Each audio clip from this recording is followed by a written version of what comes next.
Go. Okay, the first thing I want to look at is the upper control arm. Two important things to note.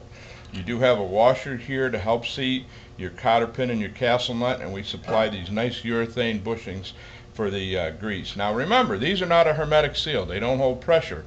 What keeps the dirt out and the grease in, and the water out I should say, is the grease ball that's retained by this. It is not essential that this seal tightly to it.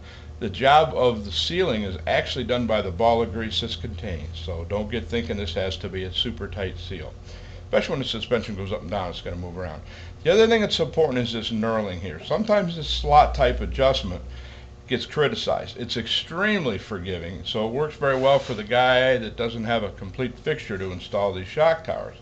But the original Fords and ours had knurling that was stamped in on a forged bar. A lot of companies, especially the ones making cheaper parts, use a Chinese reproduction that's cast with cast-in knurling. You can imagine very easily that cast-in knurling isn't going to bite into steel like forged-in sharp teeth. That's an important difference. The other thing we find sometimes people get into trouble with is they misunderstand how these bolts work. These bolts are a reproduction of the original Ford items. You'll notice this has kind of a boat-shaped shank on it which locks into the matching hole on the shaft. These go in from the bottom, not from the top. This keeps your alignment guy from calling you names and makes his job much easier. It also gives much more bearing here, and you don't have to worry about trying to get a wrench up in there when the spring and everything's in place. This is how they go. Start with them about halfway, maybe a little bit biased towards the inside. And that's really all you need to do. Make sure these aren't over tightened with urethane bushings. A half a turn past the washers rotating is all the preload that you need. These urethane bushings will not tolerate lubrication with anything that's hydrocarbon based.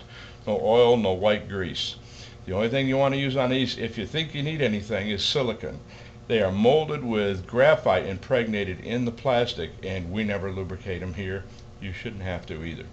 After this is aligned, tighten the heck out of these. Tighter you can get them, the better. That's a special forge bolt. You cannot break it.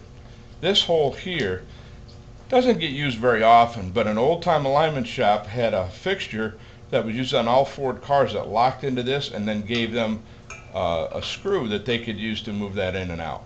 That's the purpose of that. If your alignment guy doesn't have it, don't pay any attention to it. Now we'll do the lower arm.